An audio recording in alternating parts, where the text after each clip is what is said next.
നമസ്കാരം.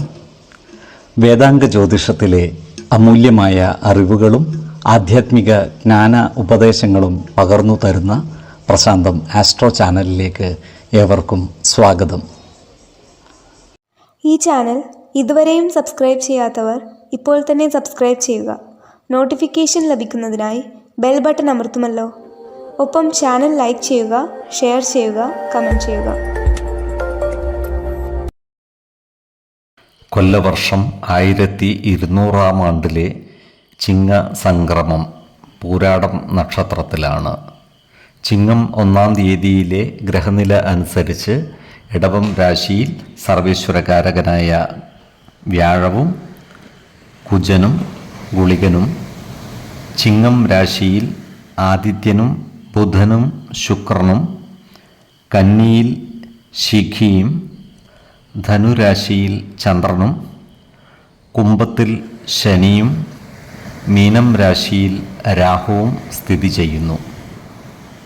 ഉത്രം നക്ഷത്രത്തിൽ ജനിച്ചവർക്ക് ചിങ്ങമാസം പൊതുവെ ഗുണഫലങ്ങൾ കൂടിയിരിക്കും. ഈ നക്ഷത്രക്കാർക്ക് ജീവിതത്തിൽ സുഖവും സമാധാനവും കൈവരുന്നതാണ്.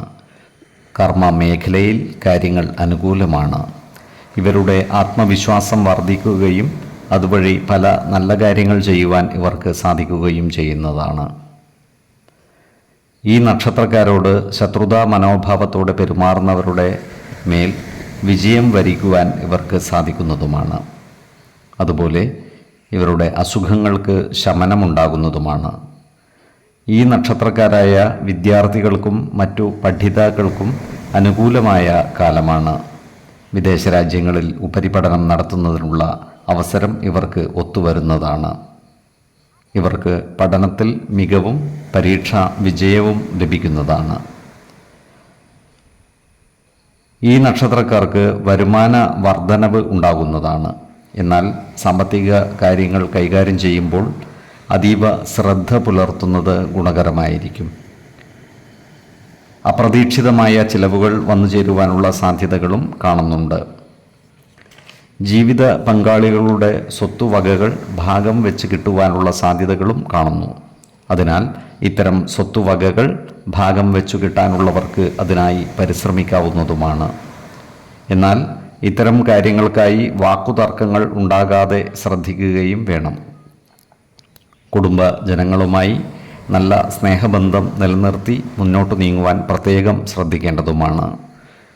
അതുപോലെ ഈ നക്ഷത്രക്കാർക്ക് വിദേശത്ത് പോകുവാനുള്ള യോഗവും കാണുന്നുണ്ട്. ആരോഗ്യ കാര്യങ്ങളിൽ ഒരു പ്രത്യേക ശ്രദ്ധ പുലർത്തുന്നതും ഗുണകരമായിരിക്കും.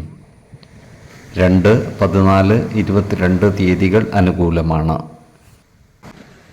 ഈ നക്ഷത്രക്കാർ ജനിച്ച സമയത്തെ അടിസ്ഥാനമാക്കിയുള്ള ജാതകത്തിലെ ലഗ്ന രാശിയുടെയും ലഗ്ന അധിപന്റെയും സ്ഥിതിയും ശുഭ-പാപ ഭാവങ്ങളുടെ സ്ഥിതിയും ഓരോ രാശിയിലെയും ഗ്രഹങ്ങളുടെ സ്ഥിതിയുമനുസരിച്ച് ഇവരുടെ പൊതുഫലത്തിൽ ഏറ്റക്കുറച്ചിലുകൾ ഉണ്ടാകുവാനിടയുണ്ട്. കുടുംബ ദേവതകളെയും ഇഷ്ടദേവതകളെയും ഉപാസിക്കുന്നത് ഇവർക്ക് ആയുരാരോഗ്യ സൗഖ്യമേകും. ഇഷ്ടദേവതാ മന്ത്രം 108 തവണ ദിനംതോറും ലിഖിത ജപം ചെയ്തു വരുന്നത് ഇവർക്ക് സർവ്വ ഐശ്വര്യങ്ങളുമേകും. നല്ല വ്യക്തി സാധനകളോടെയും ഉപാസനകളോടെയും മുന്നേറിയാൽ സർവേശ്വരാനുഗ്രഹത്താൽ ഇവരുടെ സർവ്വകാര്യങ്ങളും മംഗളകരമാകും. നന്ദി, നമസ്കാരം. ജ്യോതിഷരത്നം പ്രശാന്ത് കണ്ണോം.